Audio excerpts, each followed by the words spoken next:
amigos de Business Empresarial? Soy Verónica Julca Vargas y en esta oportunidad tenemos como invitado al doctor Eric Torres. Él es director del Centro de Medicina Estética de la Clínica Ricardo Palma.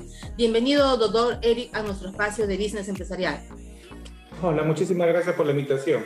Con todo gusto para ayudarles. Hoy en día la medicina estética es una especialidad que se utiliza con muchas técnicas no invasivas y otras que son mínimamente invasivas y que buscan obviamente prevenir, mantener, promover y recuperar sobre todo la estética, la belleza y la salud de las personas. Doctor, hoy en día la medicina estética es una especialidad que se utiliza con muchas técnicas no invasivas y otras que son mínimamente invasivas y que buscan obviamente prevenir, mantener, promover y recuperar sobre todo la estética, la belleza y la salud de las personas. Le pregunto, el sector de la medicina estética viene creciendo y gana espacio en el mercado peruano luego de la paralización de la pandemia. ¿A qué se debe ese comportamiento de los consumidores hoy en día? Mira, en realidad el crecimiento de la medicina estética ya tiene muchos años, ¿no? No es ahora último. En general, el auge en la medicina estética básicamente se fundamenta en que las personas, por su ritmo de vida, ahora la necesidad de trabajar y no poder perder tiempo, hace que procedimientos clásicos como una cirugía sean un poco complicados de poderlos encuadrar en un día a día. Entonces, tratar de buscar de repente un periodo vacacional o algo por el estilo, ¿no? Entonces, en el tiempo, las exigencias estéticas han ido incrementándose. La gente ya no es un asunto de vanidad, ¿no? Sino de sentirse mejor al verse bien. Y eso hace que la medicina estética cobre un gran realce en estos últimos años, porque la medicina estética, al no ser una especialidad quirúrgica, es una especialidad que ofrece tratamientos o no invasivos o mínimamente invasivos, de recuperación muy rápida. Entonces, eso hace que las personas, pues, encajen mucho más en esa línea, ¿no? Porque no pueden dejar de ir a trabajar, porque aprovechan de repente un fin de semana para una recuperación rápida, porque pueden programar su periodo vacacional justamente para eso, para vacacionar, ¿no? Y no para estar, pues, en recuperación. Entonces, un poco que ha ido creciendo en ese sentido, ¿no? No tanto por la pandemia, claro, en la pandemia han habido unas exigencias excepcionales y muy puntuales, de hecho, de que las personas todo el tiempo se estaban viendo una cámara y antes no tenían real dimensión de cómo era el movimiento de su cara durante 8 horas y ahora se la están viendo. Entonces, eso hacía pues que vean, uy, Dios mío, estas bolsas, qué terribles, o estos surcos, o estas líneas, yo nunca me las había notado y ahora que estoy en la cámara me las veo, qué espantoso, me tengo que arreglar. Entonces, pero eso es un tema muy excepcional, ¿no? Normalmente no, el crecimiento venía de mucho antes, por lo que te estoy mencionando. Y antes, doctor, ¿cómo era antes de la pandemia? Como usted acaba de mencionar, el crecimiento no es desde ahora, sino desde mucho antes, porque obviamente ya tanto hombres como mujeres buscaban pues esa, no perfección estética, pero sí pues de repente dar unos toques a esos detallitos que ellos encontraban como imperfección en su persona, en su rostro, ¿no? Entonces, ¿cómo ha sido antes de la pandemia? Y ahora con esta nueva realidad, ¿qué nuevos cambios ha habido usted? O sea, ¿qué experiencias usted tiene en estos 2 últimos años? Claro, en general, como te decía, las personas son ahora más conscientes de las mejoras que podemos aportar desde el punto no invasivo, ¿no? Son más conscientes de la parte preventiva. Se escucha mucho, por favor, es mejor ponerse un fotoprotector cada 3 horas para evitar que la piel se dañe y se manche, ¿no? Pues ya la gente empieza a entender eso y se van dando cuenta que eso es necesario y la consulta ya venía en ese sentido, ¿no? Había un grupo de gente joven, relativamente joven, que nos decía, bueno, yo no quiero llegar a mis 40, a mis 50 años con una cara pues arrugada o manchada, ¿no? ¿Qué puedo yo hacer para que eso no ocurra? Había otro grupo que decía, mira, lamentablemente yo no me cuidé, hace años ya estoy bordeando los 40, ya estoy bordeando los 50 y ya noto que mi expresión pues ha cambiado, que veo mis fotos no son las mismas. Hay otro grupo de gente que venía y que eran personas mayores, traídas a veces por las mismas hijas, por los hijos, mira, yo ya tengo 60, Antes pues era, bueno, ya estoy mayorcita, ya eso es normal, pero la verdad que a mí no me gusta, yo quiero saber si hay opciones. O sea, ya teníamos ese tipo de consultas que venían años atrás. Y eso es algo que después de la pandemia se ha ido reforzando más porque ha habido mucha más información y como te digo, el hecho de vernos el rostro permanentemente ha reforzado ese concepto, ¿no? De poder hacer algo para mejorar, para poder ver mejor. Y en esa línea, doctor, que acaba de comentar de este grupo interesante, preocupados obviamente no solamente en el tema de salud interna, sino también de la externa, para verse mucho mejor, ¿no? Ante cámaras, en una reunión familiar, entre su entorno. Entonces, ese grupo preocupado, ¿qué es lo que ellos más, o sea, se supone de que antes usted nos contaba de que este grupo decían, no, yo no quiero verme así en mis 40 años, pero eso se daba antes porque obviamente el consejo más ideal, sería en todo caso el consejo ideal para que la piel no se dañe con el pasar del tiempo, con la exposición del sol, entre otras cosas? Entonces, no siempre uno Claro. va a tener que llegar a sus 40 y verse mal. Lo que ocurre es que con el acceso a la información, y cuando te digo eso, el acceso a las redes sociales, hace que las personas tengan muchísima más información y entonces empiecen a leer acerca de tratamientos nuevos, acerca de procedimientos que se hacen, y entonces la consulta ya venía en esa línea muchos años atrás, estoy hablando por lo menos 10 o 12 años atrás, ¿no? Que te hablaban, doctor, yo he visto que hay un tratamiento que se pone en la frente o que se pone aquí en las mejillas, pero claro, yo no quiero estar pues, deformado, no quiero esas cosas, ¿no? Entonces nosotros teníamos que explicar pues, que definitivamente una cosa es un tratamiento programado, médico, con productos certificados y todo eso, y otra cosa es un tratamiento pues, a la deriva, en una peluquería, en fin, este tipo de situaciones que no deberían de darse, ¿no? Pero ya venía esa tendencia a través de las redes, a través de la masificación del Internet, pues ha hecho que las personas consuman mucho más eso y sean más conscientes de las posibilidades de mejora, ¿no? Y esto se ha ido reforzando mucho más en estos últimos años a raíz de este encierro que hemos tenido todos y que el Internet y las redes pues han cobrado una relevancia importantísima, ¿no? Entonces esto ya venía. Doctor, y de un tiempo a esta parte, la medicina estética se ha volcado muchísimo por la técnica regenerativa y ha quedado en el segundo plano el tratamiento del láser. ¿A qué se debió este cambio? En realidad no es así. El láser ha venido para quedarse y para rebasar cualquier otro tratamiento. O sea, son opciones. No es que una sea mejor que otra. El láser tiene indicaciones puntuales. El láser es muy específico. El láser busca objetivos, ¿no? Cuando hablo de láser son muchas longitudes de onda que buscan objetivos. Una mancha, una rojez, mejorar calidad de piel, bioestimulación, de repente hacer un procedimiento ablativo quirúrgico, qué sé yo. O sea, opciones han llegado. O sea, el láser ha venido para quedarse y es irreemplazable en este momento. Es en muchas líneas lo mejor que se puede ofrecer. Los procedimientos regenerativos son otro tipo de técnicas que vienen a complementar, porque si yo voy a aplicar un procedimiento regenerativo en algunas zonas del cuerpo, estos se van a ver favorecidos si yo combino con otras técnicas, porque siempre en estética es así.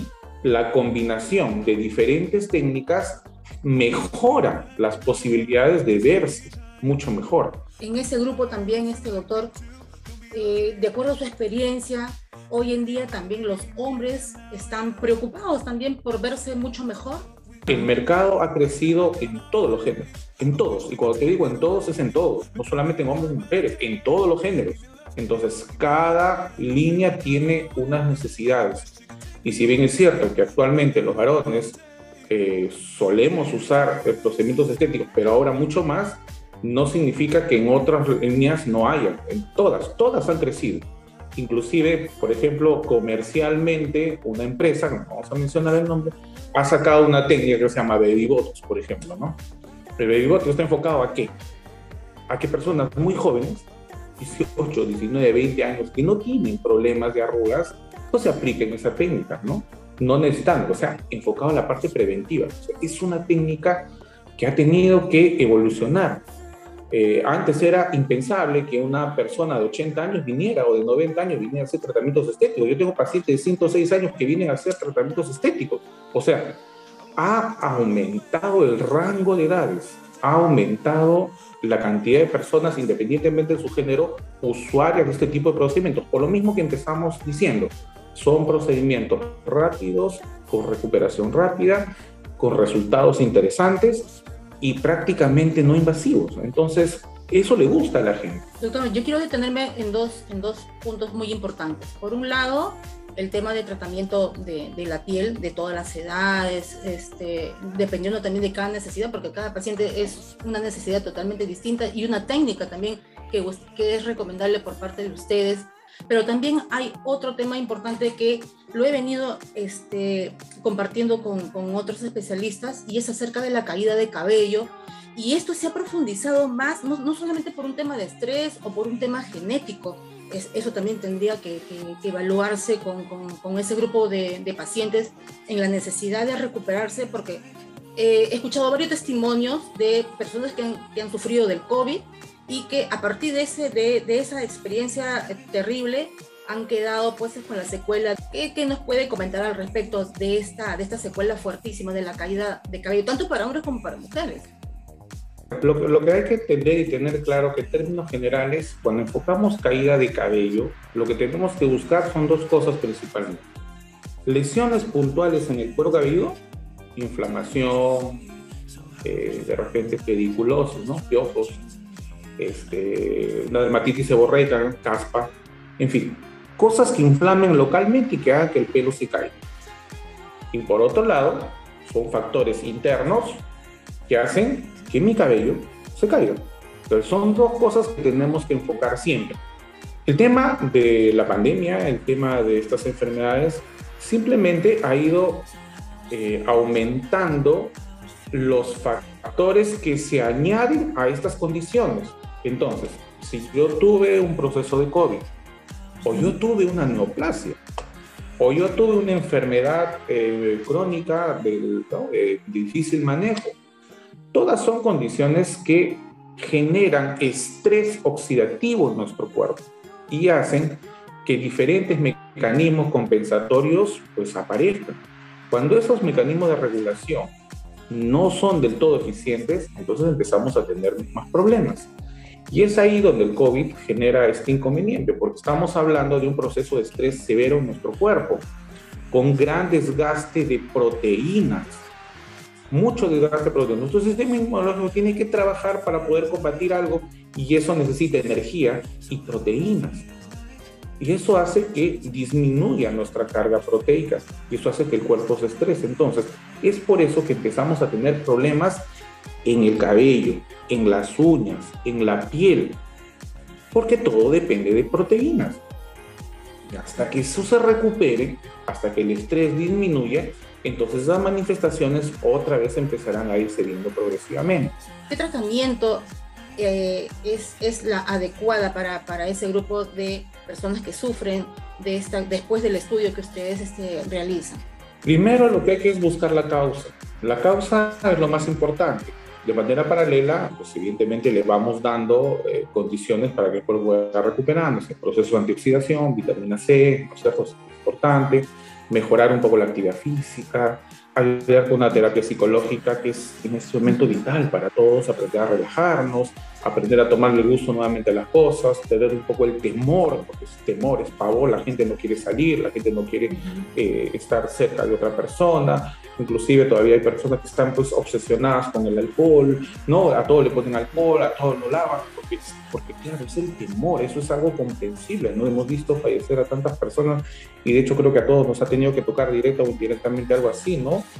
Y eso es por un lado, doctor. Por el otro es el tema de la exposición del rostro hacia a las computadoras, que obviamente que esto también hay otro grupo que ha padecido de melasma, producto también de estar tantas horas en casa, trabajando, haciendo teletrabajo.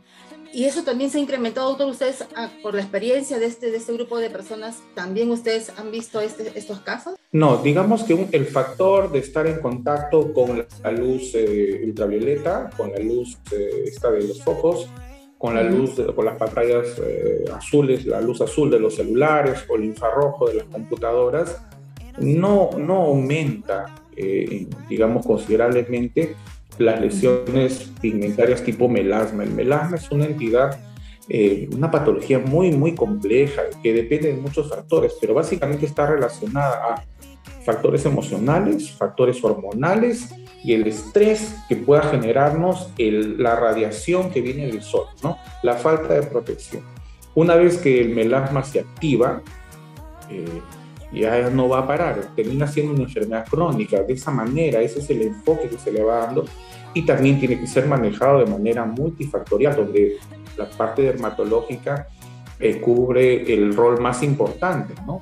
Y la parte psicológica también, porque si las personas, además de ser conscientes que tienen que cuidarse, disminuyen sus niveles de estrés en la medida de lo que es posible, entonces el melasma se mantiene tranquilo, ¿no? Doctor, ¿en qué quedó el tema de la telemedicina, la atención virtual? Si bien es cierto, esto se incrementó por el tema de que las personas no podían ir a los consultorios, a sus centros de atención, producto de la pandemia, pero ahora que ya normalmente ya podemos ir a atendernos con mayor regularidad, ¿cómo quedó este tema de este proyecto? ¿Va a continuar? ¿Se ha estancado? ¿Todavía hay atenciones a través de asistencia virtual? ¿Cómo se ve ahora? En realidad, la telemedicina es algo que se viene manejando, por lo menos en Estados Unidos, en Europa, hace muchísimos años, ¿no? A nosotros nos agarró, pues, de un momento a otro, pues, sin ningún plan, sin ninguna estrategia, ni nada de nada. Pero en otros países la telemedicina es parte de la vida normal y rutinaria. Es algo que ocurre de manera normal. Uno saca su consulta médica y hay lugares que son inaccesibles, o las especialidades que son muy complicadas. Acá nosotros, por ejemplo, yo tengo un dolor de espalda, para poner un ejemplo muy clásico, ¿no? Entonces yo decido ir donde el traumatólogo, o yo decido ir donde el neurólogo, o yo decido ir donde un neurocirujano. Yo decido. En otros lugares, como los sistemas de salud maduros o los sistemas de salud responsables, yo no puedo decidir eso. Yo voy a mi médico de cabecera, a mi médico de familia, al lugar donde me corresponde, y me ve un médico, que es un médico general, un médico de familia, y él es la persona encargada de derivarme donde yo necesito. Entonces, muchas veces las especialidades no están en ese momento, pero se agenda una cita virtual. Así como funciona la telemedicina. La telemedicina está enfocada a ese tipo, a hacer que se resuelvan cosas, porque los especialistas no están a la mano, o porque de repente yo estoy muy lejano a una zona donde yo me puedo atender, entonces tengo esa opción. El sistema de salud engloba todo eso, y la teleconsulta está diseñada para cubrir ese tipo de atenciones y de necesidades. Lamentablemente aquí hemos tenido que subirnos, y como nos ha pasado a todos, hasta nos ha tocado tener que hacer teleconsulta a través de nuestro celular, ¿no es cierto? Pero normalmente hay plataformas diseñadas, planes, estrategias y todo un programa para poder abarcar esto, que es espectacular. Entonces, si en nuestro país el Ministerio de Salud toma como un piloto lo que se ha llevado y ve las experiencias que hay en el mundo, se puede implantar tranquilamente en todos nuestros centros de salud y nuestras primeras unidades asistenciales, para que este sistema un poco desfogue la gran cantidad de demanda que hay.